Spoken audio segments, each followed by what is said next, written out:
Week 7 is done, and nothing good happened for this esteemed podcast. Let's recap the two devastating losses in Minnesota and San Francisco before recapping the other marquee games and making some picks and previewing Week 8.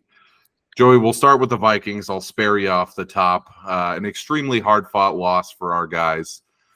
Still a lot of negatives for me from that game, even though we fought back. The defense was torched all game.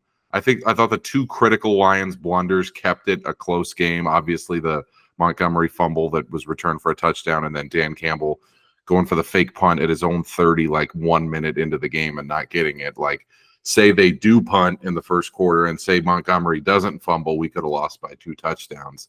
To me, the biggest takeaway from that game is obviously hard-fought loss, resilient team. Okay, that's good. Cornerback is something we have to look at in the trade market, not 3 weeks from now at the deadline, like right now, because I think that could really shore up what is obviously the biggest weakness of a team that, I think has possible Super Bowl aspirations if we get everything right. So given, what we have available salary cap wise this year and next, I feel like it'd be a prudent move to go after a corner. But you got that game. Everybody in America got that game, other than I think just a couple markets. Biggest game of the weekend, other than your game. What were your takeaways from the Vikes Lions matchup? Yeah, two really good teams. Was really impressed with Detroit, especially. Not that I don't think they're good. I think they're really good.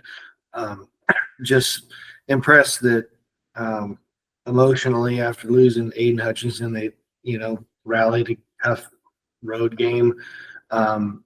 Jared Goff again started with a perfect game through 6 innings, you might say, or he was like 12 of 12, and it was, and he wasn't 12 screen passes. Detroit offensive line looks really good. I as it should. No, I mean, I was shocked. The first time really all year Minnesota struggled defensively. Like the first time it looked like, they like to Brian Flores, all his with the blitzes, with all the confusing stuff he does, put a bunch of guys in line of scrimmage, all this zone blitzes. It looked like the first time that he kind of felt like, whoa, like we're kind of getting carved up a bit, like backed off the line of scrimmage. But still, I mean, to hold Detroit to, was it 31 points? I mean, Detroit's really, which is like, but I mean, Detroit could, they did to Dallas, put up 47. I mean, it's in Seattle, they put up 40, what was it, 44, 45? Yeah, I mean, it's not, it's a really good offense. And no, two really good teams, I think, still obviously make the playoffs. Like nothing, I don't think this signals the Vikings lose 4 of their next 5 at all. Yeah, I mean, the good thing is the schedule gets really favorable coming up.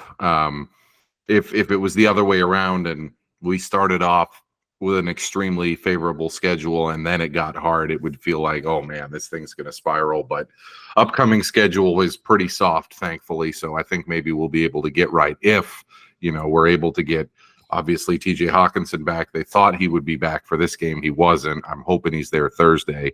Dalton Reisner, who would slot in immediately at right guard to replace the woeful Ed Ingram. If you can get him back this week, that would be great.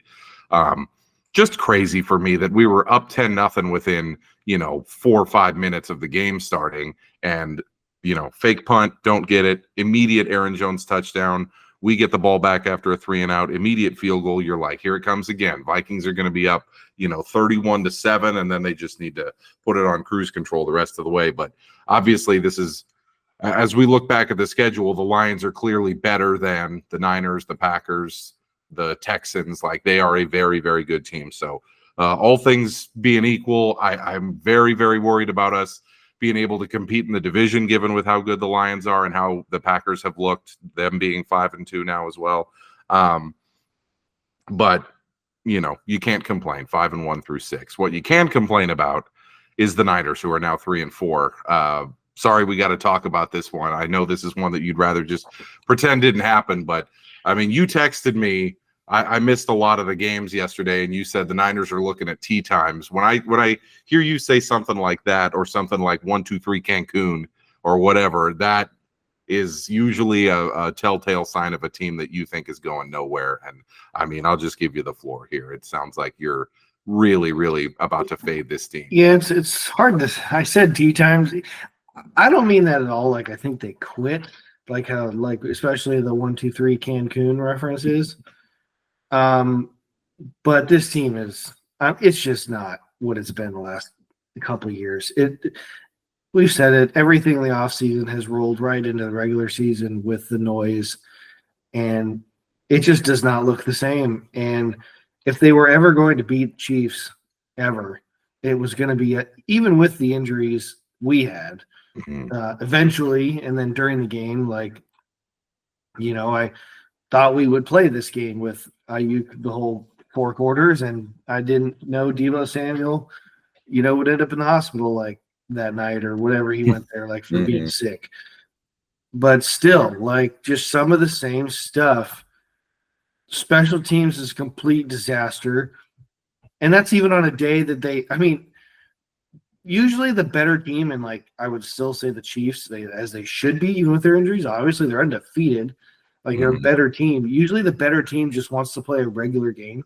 I'd argue this for why Dan Campbell went for it, on the road, and the Chiefs tried a fake punt the first drive. Yeah. I'm there's one or two things. They're both very believable. Number one is they really think we suck ass on special teams, which we do. Let's get them. Or they want to steal a possession and they're tough. On seemingly a tough road game, doesn't seem like it, but. Or as ended up being the case, they are a defensive football team who struggles to score a little bit. Just like that happens. You're we made a play, holy smokes, especially on special teams. And then the next play, Purdy throws it just to a defensive team meeting. And it's just that was the worst throw Purdy's had all year. It's not even the throw's horrible, but it's just the one thing for him, what he hangs his hat on is decision making, all this stuff, smart guy. And it's what are you looking at? They showed a replay, what looked like might be his view. I'm I don't even see George Kittle. I'm seeing white jerseys everywhere. And to throw 2 more that we picked out, including one inside the end zone, which that killed the game. That was the game right there. Yeah, and Mahomes is too paid. He's not they're saying his I forget what the stat was. He had more. Mahomes has 6 TDs, 8 picks this year, and he leads the MVP race. Leading the MVP race is a bit crazy to me, but you see it. He had the longest run of his career, that 33-yarder of the side. This is what I don't understand. Maybe there's just too much respect for these guys, but in every other sport, especially it is worth it to take a shot. I don't know why someone doesn't just I am trying to get a 15-yard penalty. If he's gonna hit him, and granted, to his credit, on his touchdown run, he hit Mustafa so hard, and I was just, it's just impressive because Mustafa, I don't know if you saw in highlights, he had 2 where he looked like heat-seeking missile. Coming out from the safety. I think one of them was Kareem Hunt, smacked him. This is not some just tiny little corner. Mahomes said he didn't have to, it was a 5-yard run. It wasn't he gained steam and just Mustafa just goes parallel to the ground. And then did you see Mustafa after the game posted the GIF on Twitter, the one that says, "Not gonna lie, I'm getting cooked." I appreciate that. I appreciate the honesty. Yeah, he got. But you see it, and then there was the 3rd down where he's kind of scrambles and he throws the flip, you're a second baseman turn shortstop for the double play. It's just he makes those couple plays. You're just yeah, he might be having his D+ game today, but he's gonna win. And yet the Chiefs defense, it doesn't get talked about enough because of Mahomes. Their defense is really good. It's fantastic. Really good. And they sure as heck have built. And it's the same thing Mike McDonald did last year with the Ravens against the Niners. It is Purdy and Kyle's kryptonite, to where if they can get home with 4 guys or some good time blitzes and play man to man, we do not separate. We cannot throw versus it. Like Mhm. they said The today, Niners shred zone defenses with both their running game and with Purdy. These man-to-man ones, when it's a talented defensive front, it looks not so but great. it's even interesting because like you would think the Jets, right, with their two corners, Mhm. but like until we got to the red zone when we played the Jets, and it's the Jets, they got their own problems. Mhm. But like specifically the Chiefs and Spags, I just like they look terrible because at one point Purdy was like 3 of 10, and it was Mhm. like throwing ground balls. Mhm. I'm like, this looks like Jimmy. Yeah. I mean, there's so many different angles you could take with this game, but the big picture thing is Big you're now, picture is they're cooked. yeah, you're 3-4. The Seahawks are 4-3. You got Dallas, then you got a bye week, and then you have a very tough schedule after that. It's obviously was announced today. Ayuk is out for the rest of the year and probably part of next year with a torn ACL and MCL. Debo Samuel's in the hospital with pneumonia. Down he plays Sunday. Yeah. Christian McCaffrey, very unlikely to play this week. They said it's a possibility he could play after the bye, but I don't think I would bank on that much. We should have known before the season when their first round pick got shot that this was going to be the season from hell for the Niners. It really is unbelievable. Yeah, I mean, everything that can go wrong has gone wrong. Totally forgot Hargrave tore his bicep. Yes. Done for the season. Because, I mean, it gets lost in all the other stuff. Yeah, and it just you think about the offseason too, like they gave McCaffrey a raise. And like I'm not here to say like that's not smart. Like he had a raise from like 16 to 19 million after the season he had, like whatever. Like Brent Williams got a raise. Brent Williams got like we made everyone happy. And it's just like, but you miss camp, it just vibes way off. Mm-hmm. And they're just not as good. They're a bit older. I mean, like you get old quickly, and then if they're a bit older, they're slow on the outside. Like, I mean, Debo has the ball when he's healthy, he's fast, but like he's not like we talk about Mane. He's not a guy that's gonna really win one-on-one downfield. It's not him. I mean, that's Ayuk's role when he's gone. He might win it against the third, fourth corner, but like the only guy who kind of wins consistently is Jennings. He's so big. Mm-hmm. And hopefully they get him back next week. That would give them, something to go off of. And then outside of Trent Williams, who's not had a season up to his standards, outside of him, the line is horrendous. I mean, it's just absolutely shocking to see, a Niners team that, I mean, first of all, Vegas has them favored by 6 against Dallas this week. Dallas coming off a bye. Like, clearly Vegas and people who bet on sports still see the Niners as an elite team. But I mean, this is the week, for me at least, where I completely downgraded them. I picked them last week at -1 to win against Kansas City just because I thought they would still be the Niners at some point here. I don't think that's happening this year. I think this is the week I downgraded them several points, and I'm like, this is just not a good Niner team. I think their ceiling maybe now is 9-8, 10-7, and winning a bad division. So it's really shocking that we've got to this point. Take that right now. Yeah, I think you take. I mean, I think the only way they even make the playoffs is to win your division. Which, I mean, they're only 1 game behind. They have the tiebreaker. They get Seattle at home. But that stretch in the middle of the season, they just got to get through. I mean, they could come out of that, something like 4-6, 4-7. That would be a disaster. If they can get through that middle stretch of the season and then they face, the Rams and Seahawks and get another one with the Cardinals, try to get that right. Like, man, oh man, here we are. Let's look at some other big games in week 7. Big win for the Packers. I really thought they should have lost that game against Houston, looking at the box score, looking at just the fourth quarter in general. Like, obviously, they made the switch at kicker, which worked for them. That guy Narvison that they had for a while was just awful, but they were able to bring in McManus after he got his legal issues all sorted out, and he nailed the game winner. So the Packers moved to 5-2. The Seahawks, I mean, huge win for them, 34-14 at Atlanta. Kirk Cousins just running for his life the whole game, absolutely terrified. That's If the Seahawks got a pass rush, then you have to watch out, because that was their absolute kryptonite, is they cannot rush anybody, and their offensive line was not that good. They just marched up and down the field on Atlanta and looked really good in that game. So could be more a damning thing for Atlanta than it was a crowning thing for the Seahawks, but really impressive performance. And then the Eagles. I mean, obviously the Giants suck, and we have been fading the Eagles hard, but that was a more typical Eagles game, just running, push, and defense actually played pretty well. So yeah, that was impressive for me. I do want to talk to you a little bit about probably the biggest story of the weekend, which is the whole Deshaun Watson thing finally came to a head, and I think this is probably it for him, if not in the National Football League, then at least in Cleveland. Torn Achilles. A lot of stuff happened in that game that I want to discuss. So first of all, Nick Chubb comes back.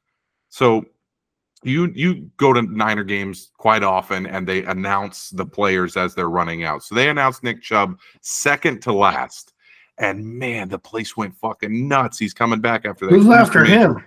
Deshaun Watson, who gets booed mercifully. This is in pregame. This is in pregame in Cleveland. So I don't know. Well, that's how the game started. Oh yeah, I don't know if other teams do this, but the Niners alternate home games. Like, do they announce offense or defense starters? I assume the other teams do that. You can't announce them both. It'd take like an hour.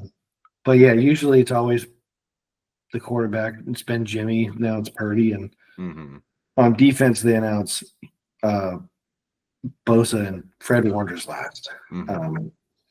The captains for sure. But in this case, that's how the game started. So which I guess it has to go to quarterback, but like you could have made one exception. You should have, because it really showed like how badly Browns fans want to move on from that guy. So whatever, second quarter, he goes to run the ball, clearly blows his Achilles, was down on the field for a long time, and it eventually became clear to everyone watching that this was a probably season-ending, possible Browns tenure-ending injury. I mean, he's with the torn Achilles, he's probably out some of next year as well, and I don't know how you could go back to him. But the thing that stood out to me was he's getting wheeled off in his home stadium with the worst injury you could suffer as a football player, and he's getting booed, which I thought was, they showed fans cheering and high-fiving. I'm like, whoa. Here's my thing. It's not a good look from the fans, but I get it. Right? Like, you feel like you've been just reamed by this guy. And like you have nothing to you feel obligated to root for him because he's wearing your team's jersey. Like, if I was a Browns fan, would I cheer? No, there'd be something deep down in my soul that's got a hard time cheering for this. Would I clap? Like, give me the thumbs up. So here's what else happened. So obviously, first of all, Dorian Thompson-Robinson came in instead of Winston, and then he had to come out with an injury. So obviously it's going to be Winston going forward there, which is one thing. So after the game, yes, Stefanski says, yeah, it looks like pretty bad. He's definitely out for the year. They interview Jameis Winston after the game, and he goes on like a 3-minute tirade about how I think I saw the quotes, but I didn't see it. Oh my God, just going to bat for Deshaun, like, people yelling at him, people booing him, people cheering his injury. He went to war for this team. He put his life on the line, and this is the thanks he gets.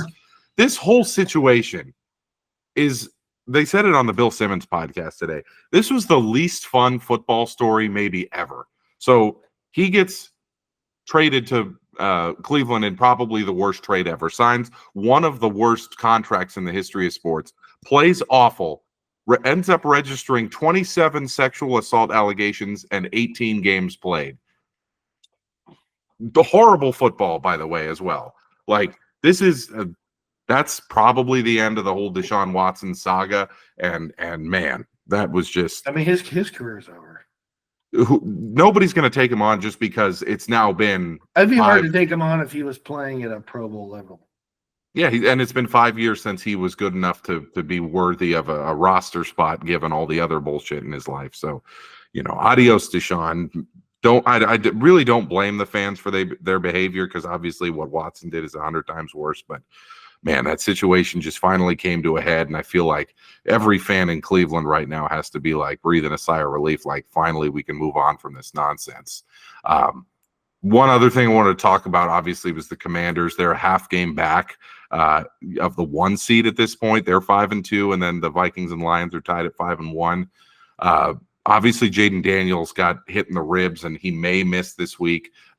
Looks like he's not going to miss multiple weeks, thankfully. But how crazy would it be if they were the 1 seed? Like, the path is there for them. Obviously, the NFC North is going to eat itself when they all start playing each other. And Washington, just every one of these games, granted they played the Cardinals, and before that they played some crummy teams, but they're just killing teams. They just win by 20, 30 points in a lot of these games. Like, I feel like after I watched the highlights of that game, Marcus Mariota completely destroyed the Panthers. Like, it doesn't matter who's playing quarterback there. Like, it's clear Dan Quinn is really got something cooking there. Like, the more I look at Washington, the more I think they're not like this team that, oh, we thought they were going to suck and they've actually been pretty good. Like, they may be not necessarily a legitimate contender in the NFC, but they're going to like host a playoff game or two, which is shocking. Yeah, I mean, yeah, they're good, really good.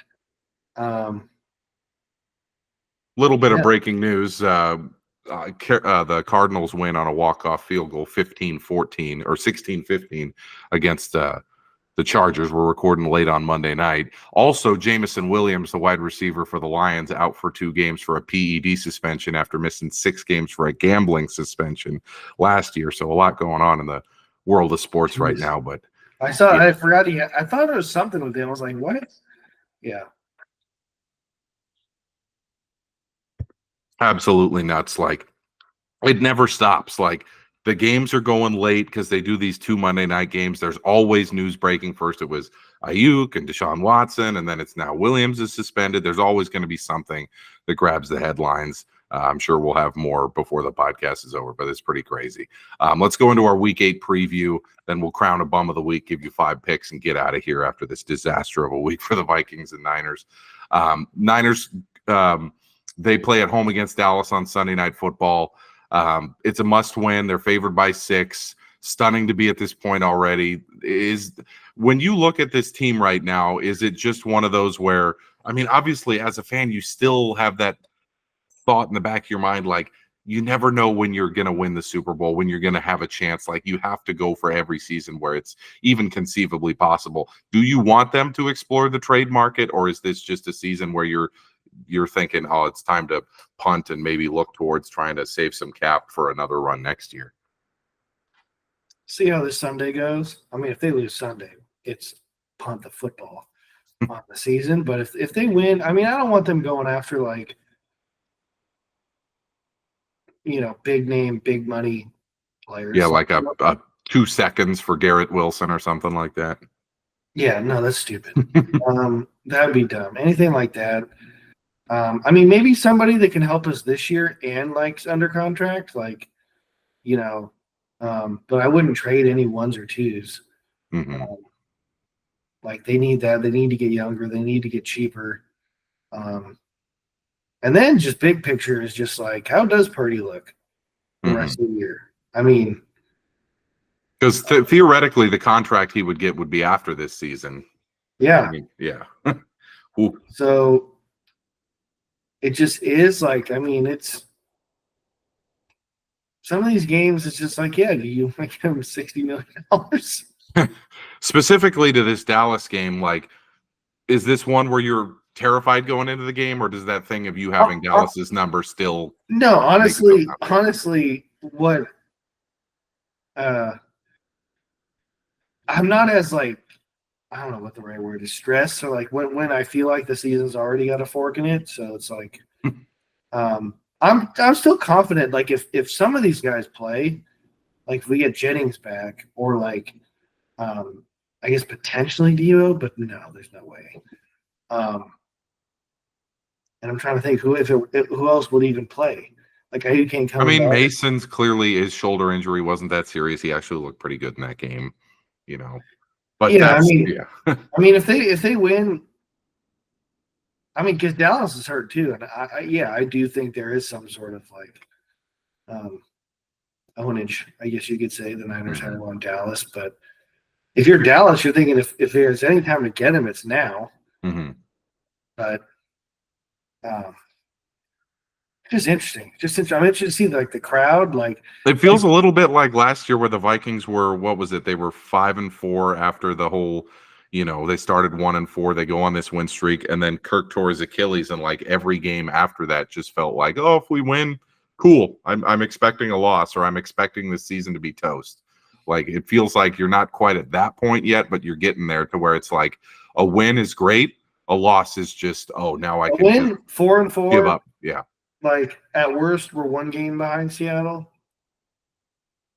Have the bye, some sort of regroup here, like with health, just team morale. Maybe a couple schematic things figure out. Maybe get your special teams figured out.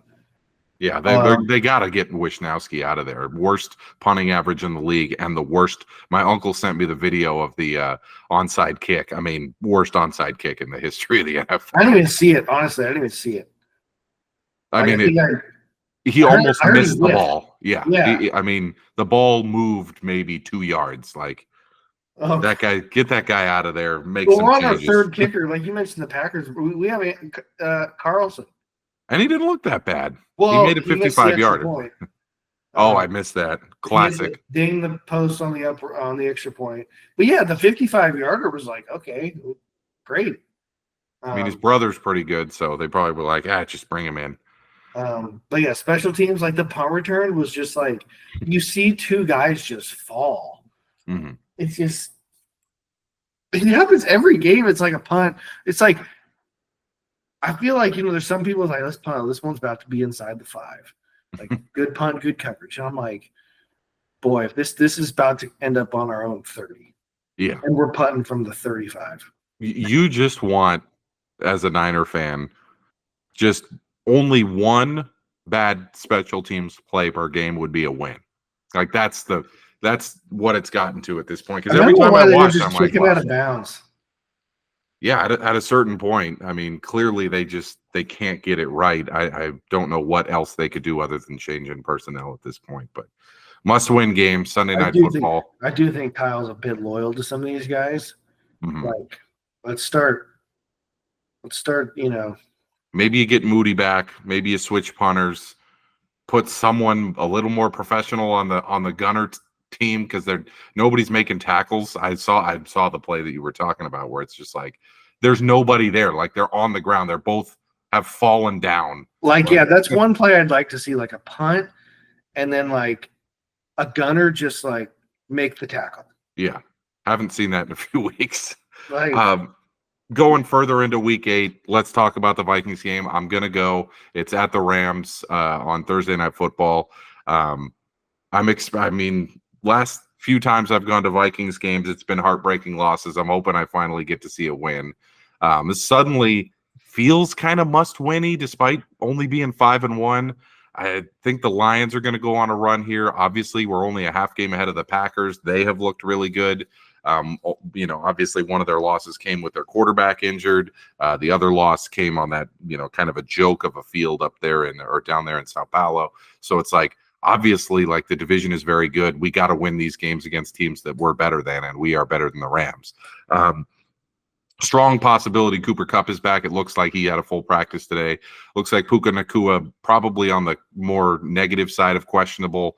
TJ Hawkinson, same thing. It's a possibility he's back. Dalton Reisner looking like he'll be back to start on the offensive line, so that'd be great. I always wonder that. Like Hawkinson, like tore his ACL, and he had the big one too, right? ACL, MCL, and week 16, I believe. So it was, the like, thought was like when it was an injury so long ago, like what makes you not okay to play yesterday, but can play 3 days later? Like what? I just from a medical standpoint, what has to happen in those 3 days? I agree, because I saw an interview with him. I'd be upset. I'd be like, why didn't you play against freaking Detroit if you play 3 days later? This isn't like you were like had a hamstring like 2 weeks ago. Right. We're like percentage of time Right. is way more. You know what I'm saying? Like, if you weren't ready 3 days ago, how are you ready now would be the thing. But it's like I've seen multiple interviews with O'Connell and with him, and they give the same boilerplate answer. And it's clear that the training staff basically set a week. Like they probably said week 8 or week 9 before the season. And they're sticking to it. Even though they opened the practice window, the way O'Connell talks about it is he always says his progression is good. We're seeing him hit the benchmarks. We're looking forward to having him back. And then they ask Hawkinson, and he's like, I'm feeling good. I'm hitting all my benchmarks. You're like, man, clearly, like before the season, his team or whoever said week 9. Yeah, there's so.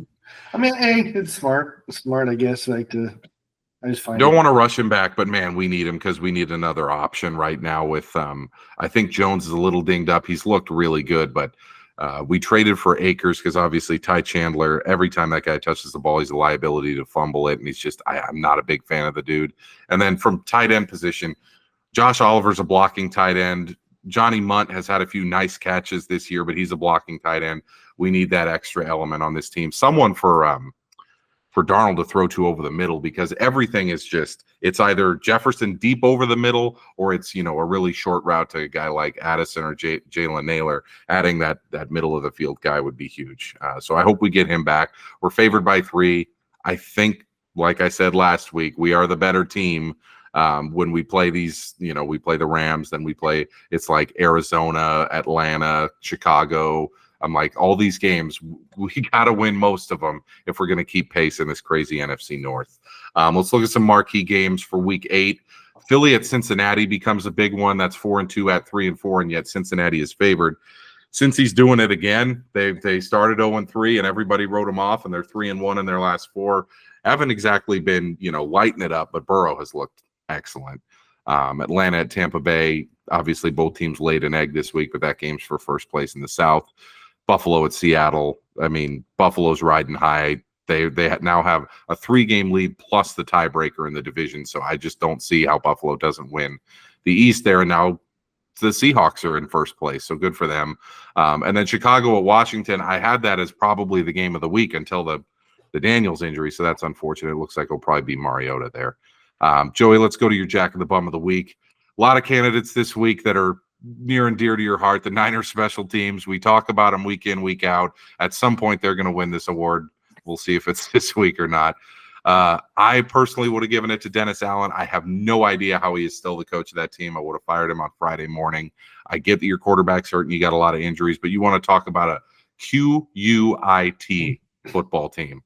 I mean, just zero effort. Right now, they say it's probably going to be Jake Hayner starting this next game, and Chris Olave probably won't play. A lot of these star players aren't going to play. Right now, the worst team in the NFL is the Saints, in my opinion, if it's this roster.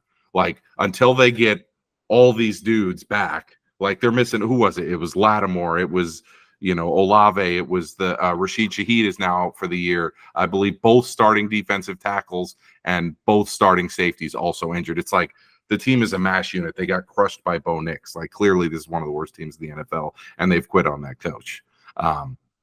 Panthers got to be on there. Boat raced again, lost by 33 to Marcus Mariota. And then I put the Bucs on here late. They didn't exactly – I mean, the score says 41-31. They were down 41-18 with like 2 minutes left.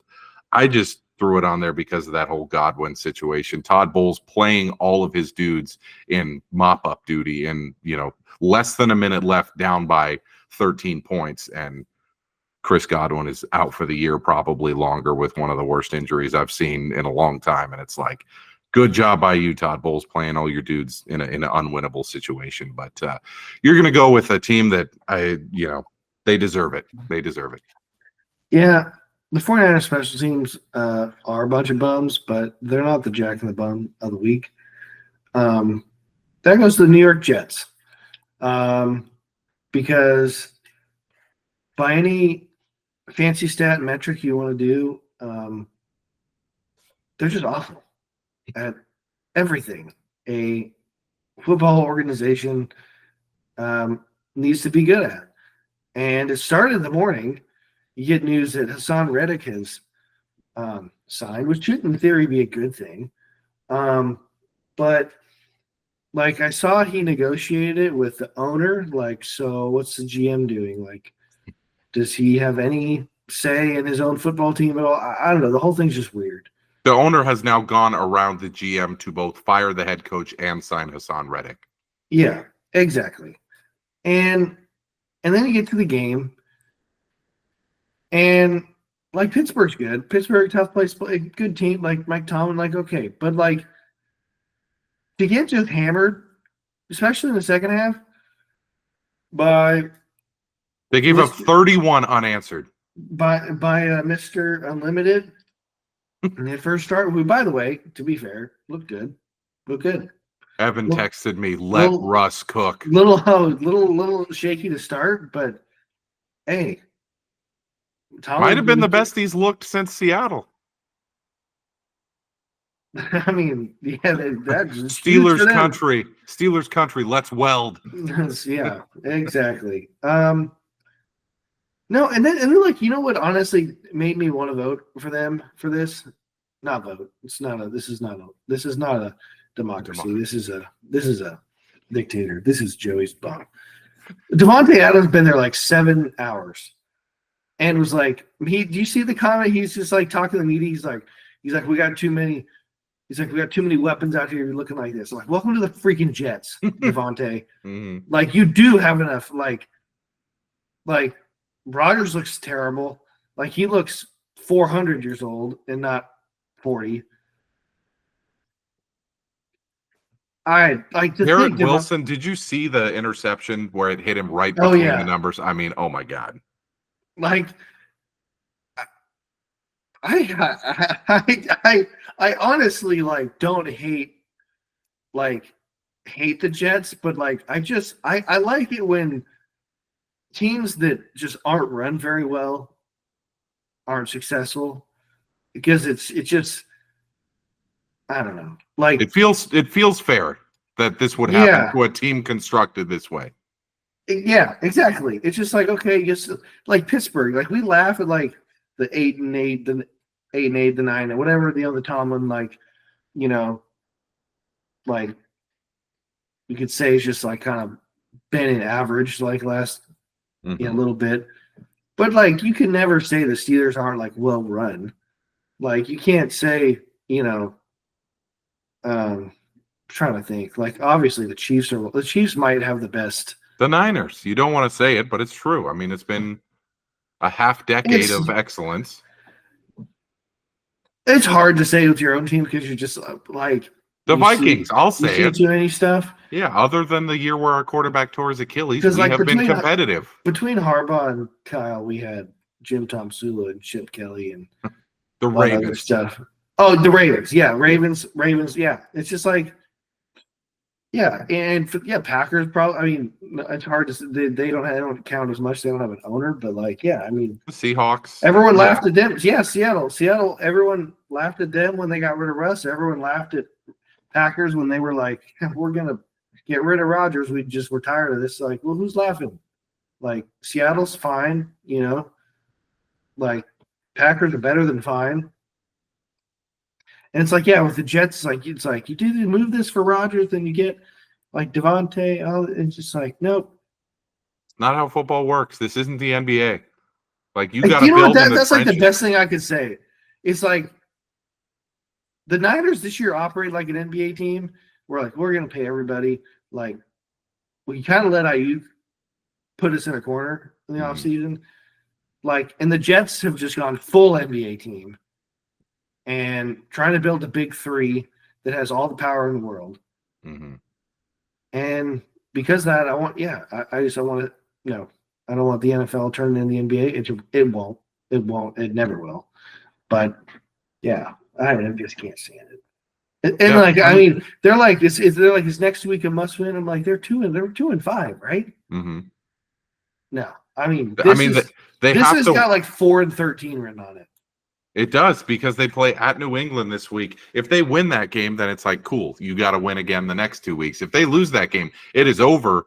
And, at a certain point, Rodgers will fake an injury and that'll be it. Like, I mean, that's how bad it's gotten so quick. A very, very deserving Jack of the Bum of the Week, the Jets, after their 37-15. Like, do they beat the Patriots? Like, do they beat them? So, okay, I'm going to ask you this just because I love getting your opinion on this kind of stuff. What do you think the line is, Jets at Patriots? What I think the line is? Well, I do think kind of like the Niners, I do think Vegas has more It's in New England. Juice in the Jets Mhm. than like they should. Jets 5.5, minus 5.5. Jets 7. 7. Mm-hmm. Which we took New England on the pod last week, favored, or they were 6-point underdogs against the Jags, and they got rolled in London. But man, I mean, there's only one way to bet that game, and it's on New England. 7 points with that team on the road. Are you kidding me? I couldn't believe that, but not going to pull the trigger on it. It just shows you how bad some of these truly bad teams are. And that's just a 10 a.m. game Sunday, probably. Well, yeah, they moved that one. It was going to be a 125. They moved it out of that time slot to move Bears Washington into the America's game of the week, and then Daniels got hurt. But also the Vikings got flexed into Sunday Night Football, not this week, but the week after against the Colts. So that's pretty sweet to see us getting moved into primetime once already. So that'll be back-to-back primetime games for the big boys.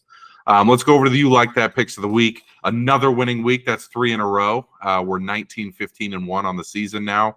I'm going to give 5 picks here. And Joey, I'll let you throw a couple in there if any of these seem wrong. Obviously, the one that I want to do is Cincinnati minus 2.5 at home against Philly. That's the one I feel most strongly about. I thought this would be at least Cincy 3. Obviously, Philly looked good against the Giants, but the Giants were so bad they turned to Drew Lock in that game. So it feels like Cincy's just about to get on a roll. Burrow quietly is probably the second or third best quarterback in the league this year. Like, yes, he started very slow, but he's thrown 3+ touchdowns in 4 straight games. Like, he looks like Joe Burrow again. So I want to take them there. Tua is back out of nowhere. His press conferences this week? No, I didn't. What did he say? Or like, I don't know. Remember, it's not really what he said. He looks angry. You haven't seen him? Basically, like I think they're like kind of fair questions. They're asking him, like, one of them I think asked him if he's wearing a Guardian cap, and he basically was like, no, why do I wear that? I mean, first of all, there's 2 schools of thought here. One is, why is he doing this? He doesn't need to do this. And the second one is, good for him for being like, I'm going to give this another go. Like, clearly he wants to win for his teammates. He wants to show that he's an elite quarterback and deserves that contract that he got. But I want to take him in this one. Miami minus 2.5. I just think, with them playing Arizona just won, by the way. They should be favored by more had it not been Tua coming off of an injury. If Tua had never got hurt, I bet you this game would be Miami minus like 6 or something like that. So betting on Tua playing in this game and being healthy and getting that offense kickstarted, because Huntley and Boyle, I mean, that's as bad a quarterback play as I've seen in a long time. To lose to Anthony Richardson when he went 10 for 24 for like 90 yards, really, really bad for Miami. So I think this is kind of that game where it's like, if it ain't going to happen now, it's never going to happen for Miami. Like, you get into a back, they're going to do all those plays with motion everywhere. They have Hill and Waddle and Mostert and Achane all healthy. Like, this has to be the kitchen sink game. Tampa Bay, I'm taking them minus 2.5. Atlanta showed me in their game last week that they can't handle playing against any team with any semblance of good coaching. Mike McDonald just coached circles around Raheem Morris in that game. They won by 20. They probably could have won by more. I'm fading Atlanta here, and I like Tampa Bay minus 2.5. And then this is where it gets tricky. So we were talking about, how are the Niners favored by 6 against Dallas, and how is New England, a 7-point dog against these woeful Jets at home? So I was going to take Washington plus 3.5 with Marcus Mariota at home against the Bears. And I was also going to take the Seahawks plus 3.5 at home against Josh Allen and the Bills. Of those, Washington plus 3.5, Seattle plus 3.5, and then Dallas plus 6, New England plus 7. Do you have any preference on those? I want to say New England 7. Just because that one or Washington, I do think Washington is really good in Chicago. Yeah, with no Daniels, I mean, obviously that's a huge loss, but Mariota looked awesome in that game, like competent. which that's all you need. Yeah. Yeah, probably those. I don't feel great about, I don't know. Like if the Niners, like again, they're still a good team. Like if they just show up, who knows? I mean, at this point, Dallas, I feel like could come in here, win by 2 touchdowns. So we're switching it. We're going to do New England +7. You have wanted to fade the Jets multiple times this year, and every time we've done it, we've won. So that's 3 weeks in a row we've picked against the Jets and won on the pod. If it ain't broke, don't fix it. We'll go with it. So there's your You Like That picks of the week. We're going Cincinnati -2.5, Miami -2.5, New England +7, Tampa Bay -2.5, and then Washington +3.5. Trying to get our 4th winning week in a row here on the You Like That Feels Great Baby podcast. Joey, it's time for your Feels Great Baby, your wildest take you feel best about currently. And you're sticking with the NFC North with a take that would have been unthinkable before the season. Yeah, I don't know if he wins it. But Jared Goff is going to get some MVP votes. And he could win. He could win it. I mean, they're going to go like 14-3. They're going to have a really good team. And just every time I watch him, I'm like, he's throwing a perfect game. Like, passes the eye test. He's got the numbers. Team's really good. And, like, I think this is a year a guy like him could win it when Mahomes is, like you said, the odds-on favorite for the award, and he's just got shit stats. Yeah. For an MVP. Goff stats are incredible. Yeah, he's got a lot to lean on there too. 2 elite running backs, great wide receiver, great tight end, great offensive line. They're really good. They're really good. We talked about teams that most of their existence have been poorly run, but ever since they hired Dan Campbell, they've been, and I'll give the GM credit, Brad Holmes, well run. Not just biting kneecaps. No. Yeah, I would be, because it was Baker after first few weeks. Like, is Baker going to get some votes? Like, win the award? I think that's kind of slowed a bit. Mm-hmm. I just looked at the odds, by the way. The new favorite, and it's now a runaway favorite. Who do you think it is after tonight? Lamar Jackson. 5 touchdowns, no picks, perfect passer rating tonight. He's now the favorite to win. Like, am I a hater? Am I still just like, I don't care? Lamar Jackson, like, win a game that matters. Like, am I a hater, or is that fair? Do you think that it feels very 2016, 2015 Kevin Durant-ish, right? Where it's like, a little bit. We get it. You are very clearly the best. Durant, though, like, my thing with Lamar is, like, your quarterback in the big games, like tonight, like, sure, he's had many games where it looks like he really, like, looks like an elite quarterback throwing the ball. Mm-hmm. But, like, again, can you do it against the good teams in the playoffs? Like, you watch the game plan of the Chiefs and Steve Spagnuolo, they said, throw the ball, Lamar, and he couldn't do it. Like, with Durant, it's like MVP's a regular season award. It's like, I know, but I'm talking like, people are like, oh, he's like number 2, 3. I'm like, yeah, I don't know. Like, it's just, I don't know. Some Durant crazy stats that I saw today. So he's now 23-1 against the NFC, which that's that. I feel like a lot of people have been posting that recently. His career on Monday Night Football, he has 18 touchdowns, no picks. I'm like, that's impressive. It's the games that are on prime time, but not the ones in January that he crushes. Like, I don't know. Like, I think he's really good. I don't want to backtrack because I was a little bit skeptical with, like, giving him the money in the contract because again, I want to pay a quarterback who is more of like a thrower first, quarterback for, like, Mahomes is dual threat, but like he throws the ball, like he's, and again, trying to find another him, you won't. Good luck with that. But I don't know. I feel like last year the voters got a little I don't know what the right word is when they voted for him, and then, like, the playoffs. I don't know. I don't know. But you're right. It's a regular season award, so, you know, he might win his 3rd. But you know who's been unbelievable in the regular season is your boy Jared Goff. I mean, like you said, it's like 4 almost perfect games in a row. I mean, he did have one perfect game in there, 18 for 18. He's been unbelievably lights out.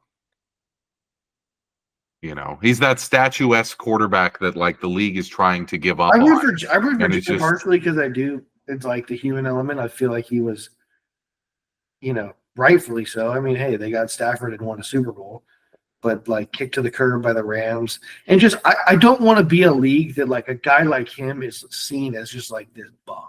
Mm-hmm. This guy you can't win with. This guy throwing, like you were saying, perfect games. Like he throws a beautiful pass. Mm-hmm. I mean,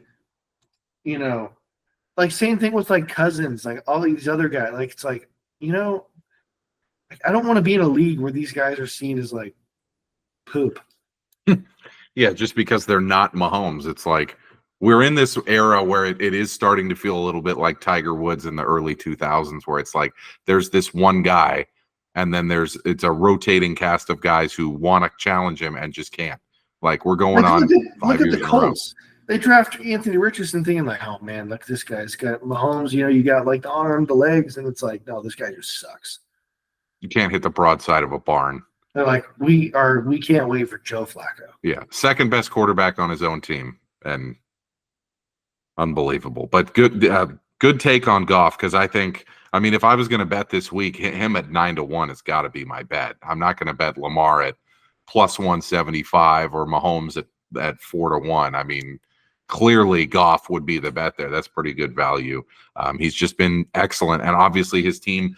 First of all, the MVP always goes to a quarterback of the 1 or 2 seed, and Goff is going to be a quarterback of a 1 or 2 seed. Like he meets the criteria. They don't give it to anybody. It's been since Adrian Peterson in 2012 that they've given it to a non-quarterback who wasn't on a team that went like at least 12-5 or better. So solid bet there with Jared Goff.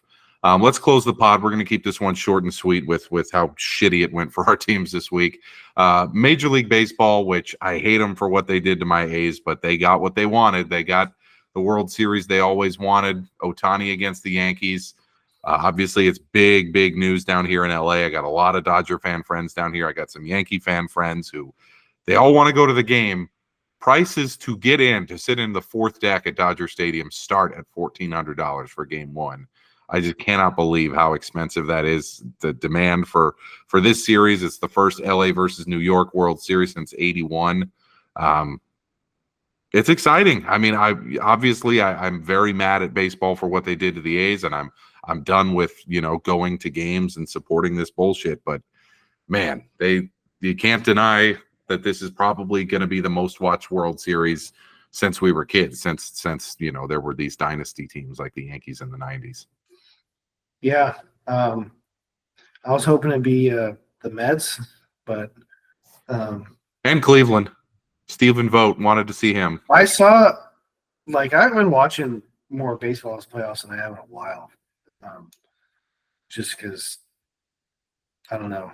Like, I guess I watched the A's towards the end. It got me a little bit watching baseball, and like a couple of these home runs, like I mentioned the Pete Alonso one he hit against the Brewers. That one, the game that Cleveland hit, that guy pinch hit, that Noel guy. Yeah. Nickname Big Christmas. Oh, I'm like, that is amazing. Hits an absolute moonshot. And then like just goes around the bases this was a game in May. I was like, and Brian Anderson of TBS was doing that game, and the call was perfect. He's like, he's really good. He's really good. Yeah. And then they win it, the Fry guy in extras with another moonshot, and unbelievable game. I feel like I've been critical of like baseball, like with the regular season games, like it's like everything is a walk, a strikeout, or a home run. Like no one cares, and I feel like the games in this postseason have been, some of them have been really good. Mm-hmm. Like the Dodgers Padres series was excellent. That even game the Yankees, like last one, game. like Juan Soto hitting that 3-run bomb, like was that the 9th, top of the 9th? That was in the 10th. Oh, yeah, the 10th. Stanton and Judge going back to back the game before that. Yeah. Well, Stanton hit another one too because he was the MVP of that series. I totally forgot they give out MVPs to the championship series. A little weird, but Not as They weird pop as champagne not as weird 9 as times. not as not as weird as the champagne for being the third wild card, popping it like in September. That we got to fix that baseball, but I guess you can't now. But yeah, Yankees. Shohei. I didn't realize how like cool Shohei was. Like he seems like a kid. I don't know, for making like $700 million. Might have threw his gambling guy under the bus, but like he hit that one against the Mets. It was like third deck. Was it lead on like that over the pole? Yeah, I was 700 just feet. Like, oh, it'd be cool if he was like pitching too, like hitting and then pitching in the World Series. They ask Dave Roberts before every series, is Shohei Ohtani available to pitch? And he's like, no, thanks for asking. He says the same thing every time.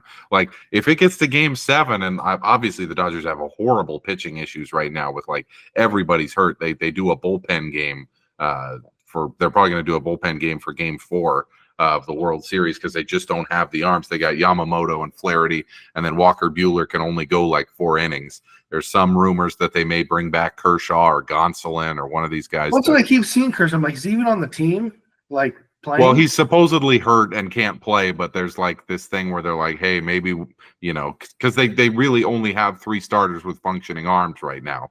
So they're like, who's going to start game 4? They'll probably do another bullpen game where they ask that guy, whatever it is, Grove or Sheehan or something, to go like 2 or 3 innings to start the game. But pretty crazy. I mean, it all basically comes down to Ohtani, Betts, and Freeman against Judge, Stanton, and Soto. And I mean, that's firepower beyond if you're, Manfred sucks balls. But if you're him, you're just like, got to be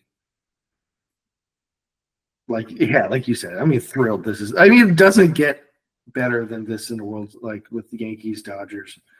Are you going to be a Yankee guy or a Dodger guy or? Well, the thing is, I got my golf buddy Ryan is a huge Yankee fan. My wife is a Yankee fan. It's like, what do I do here? Because I got a lot of Dodger fan friends here. I root for both teams to lose and baseball to stay in Oakland, personally. But I don't know.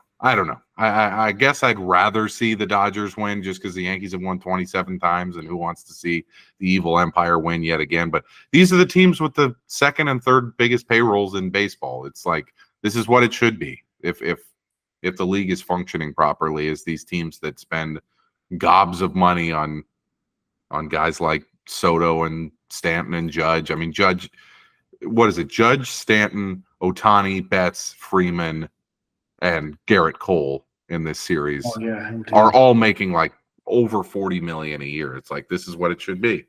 This is whatever. If I had to pick, I would pick Dodgers in 7. That's who you think wins? Yeah, that's my prediction, but I'm not all that confident in it. Just because, I mean, Garrett Cole is the best pitcher in this series by a mile, and he's going to start at least game 1. I would be surprised if they didn't do 1, 4, and 7. I was going to say, do that.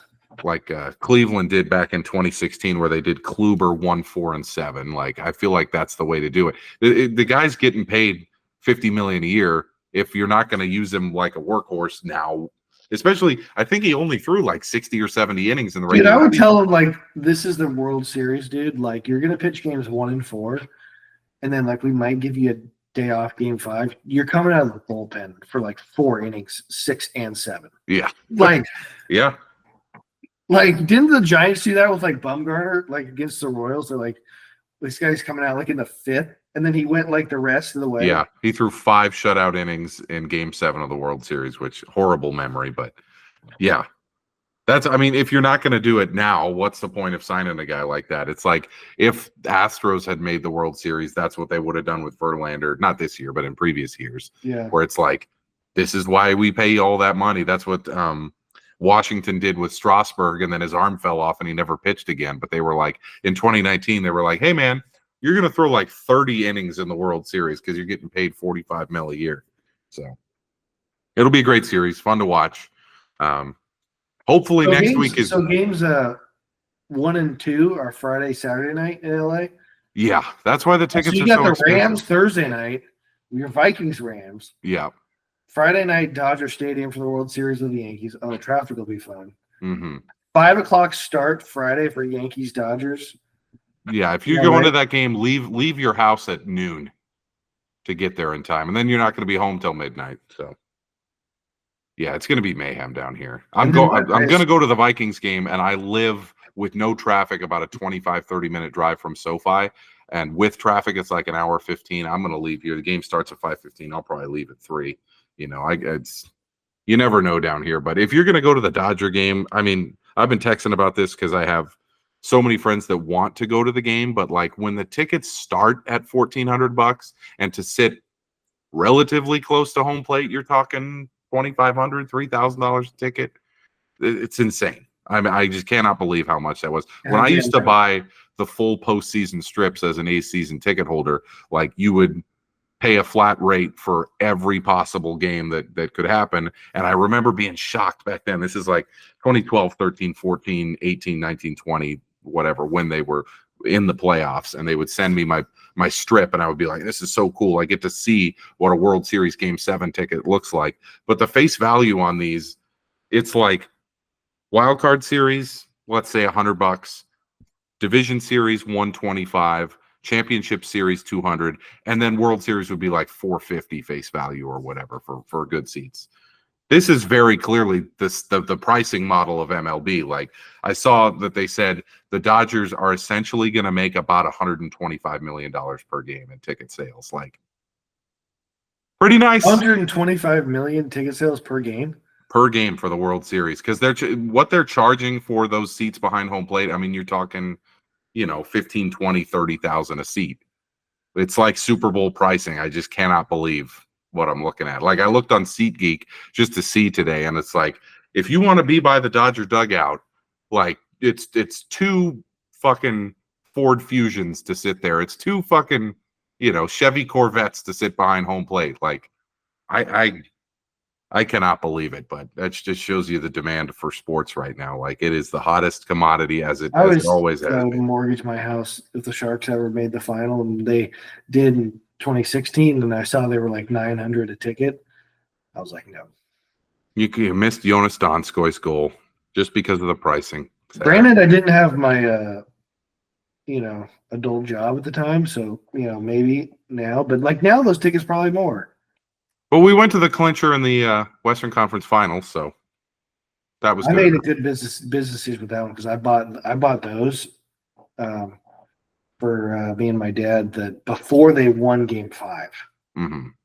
So I only paid like I think $150. Yeah, you and I did the same thing because I did that as well, and then we went. I was like bought on StubHub for like $130 or $140. You went with Jamie, right? I went with Jamie, and it was. I mean, that's the only time I've ever seen any of my teams make it to the final round, and it was so great to be there. Oh, I guess that's right. Yeah, it was nice seeing them lift the what do they call the Western Conference trophy? It's like the Calder or something. Calder's the rookie. It's a Clarence S. Campbell Bowl. Campbell Bowl, right? The Clarence S. Campbell Bowl, and they refused to touch it. Trophy's got a better name, and it looks cooler. I think it's called the Prince of Wales Trophy. But did you get any like A's clinchers? I don't. Oh God, I went to 2012. I was at game 162 when they clinched the division. I was at the Coco Crisp walk-off playoff game. I was at the Stephen Vogt walk-off playoff game. I was at the Ramon Hernandez walk-off bunt in 2003. I was at that one too. Yeah. I was in the third deck. For all of these games, it was like me buying, other than the Ramon Hernandez one, because I was like fucking 11 years old, but I would buy like 8 to 10 tickets for each game and then sell 4 and make a profit and then go to the game. It was always like, it was awesome. It lessened the blow of those losses, but there's nothing like it. Good luck to Dodger and Yankee fans for that one. Hope you can afford to go to the games, because that's nuts. That's once in a lifetime. I mean, especially in baseball. Like last year we got Arizona, Texas. Like you're going to get a lot of bad matchups. Baseball went from the outhouse to the penthouse. Yeah, with matchups. But I couldn't imagine paying that kind of money and your team just loses. Yeah, you're a Dodger fan. You spend $5,000 to go to that game with parking and food and all that stuff, and your team loses like. I think that's like in baseball too. Like your starting pitcher just gets rocked in the first inning. It's like 5-0. Saw like Judge Stanton go back to back. You're just like, I want to die.